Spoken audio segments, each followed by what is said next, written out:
You'll see them in Mary Poppins and you'll see them on a rainy day. Umbrellas offer a simple solution to stay dry, and they're heavy in pop culture. But have you ever wondered how they're made? In this video, we'll explore the process behind creating these everyday essentials. So don't go anywhere, because we've got lots coming. Well, the umbrellas as we know it today is mostly used for protection against rain or snow, but its original purpose was to shield people from the sun. Yep, umbra means shade in Latin. This function lives on in the parasol. It's a smaller umbrella often associated with women, whose name comes from the French words parar, to shield, and sol, sun. References to umbrellas and parasols appear across ancient Africa, Asia, and Europe. For example, the Egyptian goddess Nut was imagined as a giant umbrella, shielding the earth with her body. And here's the thing, early umbrellas in Egypt were made from palm fronds, feathers, and even stretched papyrus. They look pretty similar to the umbrellas we know today. Then, by 2,000 years ago, sun umbrellas had become a status symbol.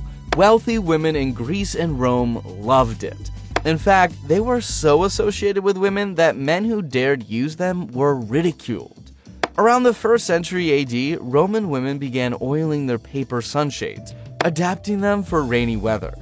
There's even a documented lawsuit from that time arguing whether women should be allowed to use umbrellas in amphitheaters, since they blocked the view for others. The women won their case, setting the stage for umbrellas to evolve into the rain shields we recognize now. But it wasn't until the 1750s that umbrellas gained popularity in Europe. And it was thanks to Jonas Hanway, an Englishman who was determined to normalize their use. Despite the people who made fun of him, he carried an umbrella everywhere. He wasn't challenging social norms either. He was also a threat to England's coachmen who profited from keeping people dry in horse-drawn cabs. The funny thing is, his persistence earned umbrellas the nickname Hanways.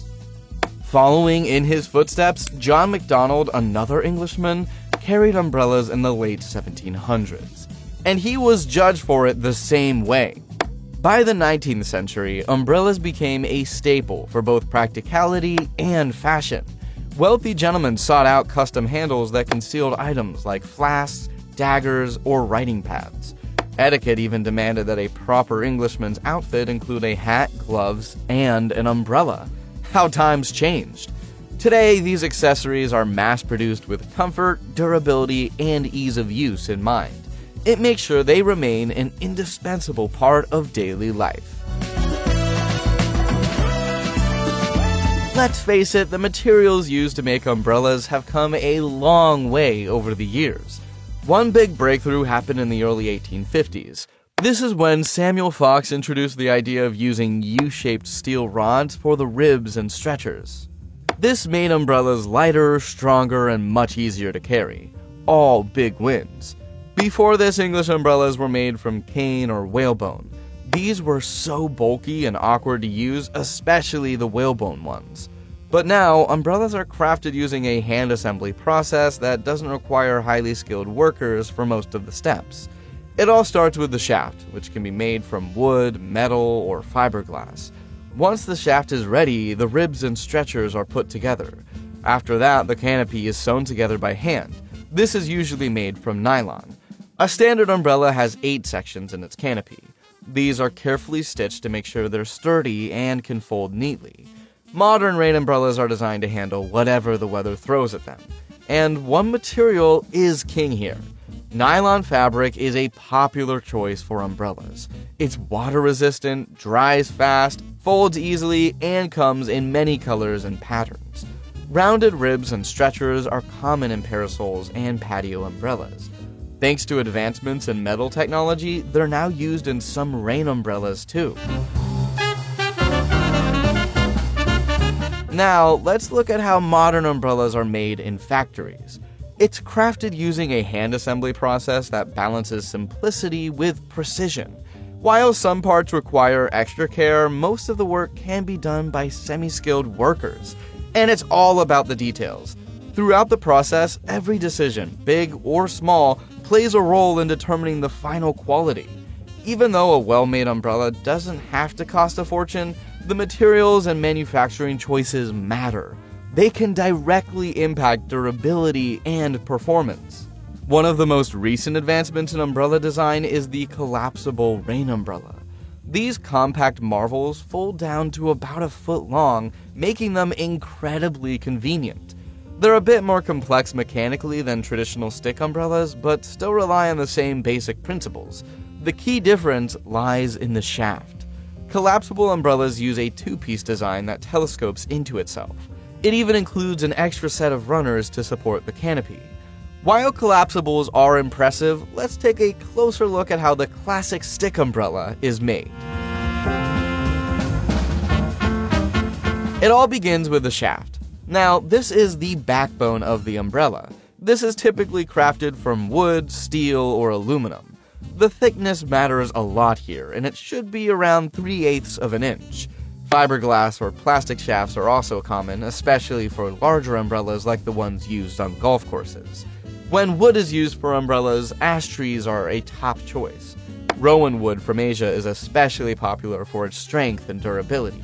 Wood shafts are shaped with machines like lathes and turning tools, but metal and plastic shafts are drawn or extruded into shape. The canopy fabric is just as crucial as the shaft. Nylon taffeta is the most common material. It's often treated with an acrylic coating underneath for durability and a water-resistant finish on top. These coatings are usually added by the fabric supplier before the material arrives at the factory. Other fabrics can be chosen depending on the umbrella's purpose. For example, a patio umbrella doesn't need to be lightweight or waterproof. Instead, it focuses on being large, sturdy, and visually appealing. The next step in making an umbrella is assembling the ribs and stretchers. These parts are typically made from U-shaped or channeled steel. But other metals might also be used here, so it's all about preference. The ribs are the supports that run beneath the canopy, giving it shape, while the stretchers connect these ribs to the shaft. To attach the ribs to the shaft, they're fitted into a top notch. This is a small, round piece made of nylon or plastic with teeth around its edges. Thin wires hold everything securely in place. The stretchers are then connected to the shaft using a runner, the part that slides along the shaft when you open or close the umbrella. Next, the ribs and stretchers are linked together with joiners. These are tiny metal hinges that allow them to flex. When the umbrella is opened, these joiners pivot at angles over 90 degrees. This makes sure there's smooth movement. The shaft includes two catch springs, small metal pieces that lock the umbrella into position when it's open or closed. For metal shafts, these springs are inserted into the hollow interior. But wooden shafts require a hollowed-out space to hold the catch springs. To keep the canopy from sliding past the top, a pin or blocking device is added just above the upper catch spring. This makes sure the runner stops where it should, keeping the umbrella in perfect working order. With the frame done, now it's time for the next step. The canopy of an umbrella is made with care, one panel at a time. Since it needs to curve, it can't come from a single piece of fabric. Each panel is cut to fit the shape and then sewn onto the ribs by hand. The panels are first attached to the edges of the ribs. More connections are added about a third of the way down for extra support. These panels are cut from fabric stacks, called gores. Machines can cut several layers at once, but many manufacturers still hand-cut for better accuracy. Most rain umbrellas have 8 panels, though some have 6. This is more common for kids. Plus, it can even have panels up to 12. While more panels used to mean better quality, it's now more about style and design. High-quality canopies are often made from nylon taffeta, typically rated at 190 threads per inch. This fabric is coated underneath for durability and treated on top for water resistance. Manufacturers can add custom patterns using rotary or silkscreen printing. And hey, nylon isn't the only fabric used. For example, patio umbrellas focus on durability and appearance rather than being lightweight or waterproof. The tip of the umbrella, which passes through the canopy, may be left bare or capped with a ferrule, often a metal piece. At the end of the process, the handle is attached to the shaft.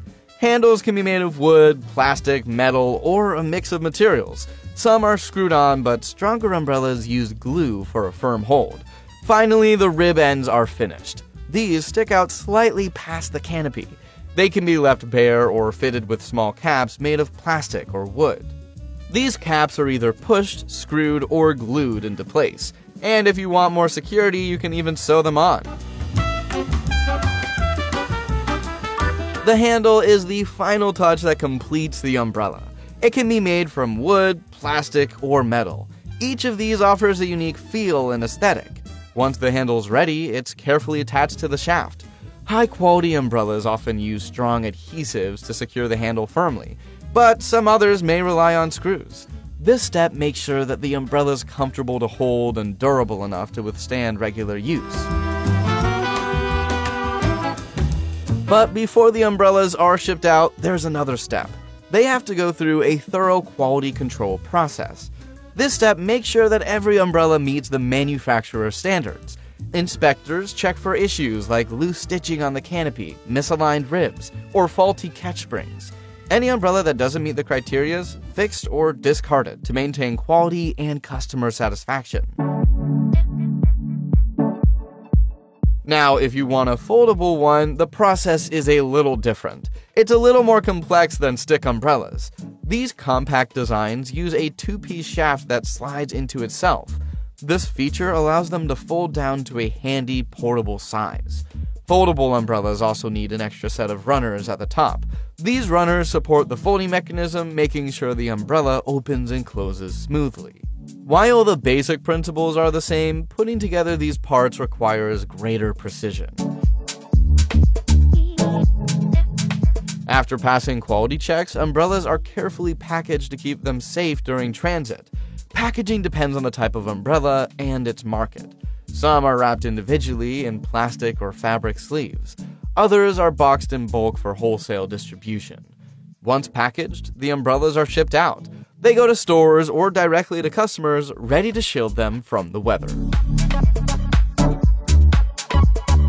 Let's be real, umbrellas have come a long way from their simple beginnings as tools to protect against rain or sun.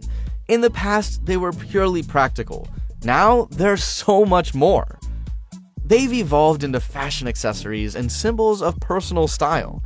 Designers around the world are constantly reimagining umbrellas. Today, you can find them in countless colors, patterns, and materials. From bold, eye-catching prints to sleek, transparent canopies, there's something for everyone. They're no longer just about staying dry, they're about making a statement. Take Japan, for example. Traditional paper umbrellas, known as wagasa, are still used in ceremonies and performances. These umbrellas are crafted by hand, showcasing designs that reflect Japan's rich heritage.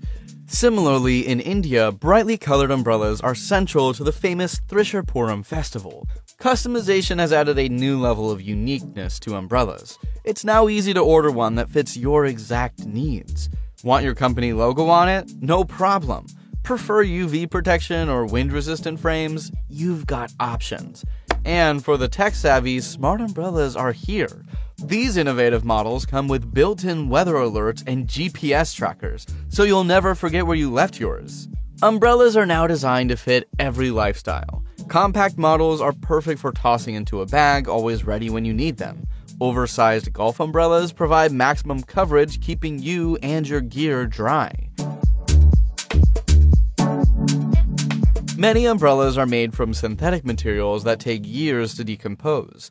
For the eco-conscious, there are umbrellas made from recycled materials. As more and more people want sustainable products, this is definitely the way to go. New stuff like windproof designs and self-cleaning fabrics also help. This all reduces waste. The next time you grab an umbrella, take a moment to think about how far it's come. It's no longer just a tool to shield you from the rain. Whether you're running through a storm or adding a unique touch to your outfit, your umbrella can be a crazy touch. Well, there you have it. And by the way, guys, we've gotten some messages of people out there thinking that the voiceover is AI. You can check out more of my work at my website listed on the screen here. And also, want to uncover the hidden stories behind other everyday items? Hit like, subscribe, and share your favorite umbrella in the comments. Let's keep exploring the fascinating histories of the things we use every day. Until next time, thanks for watching.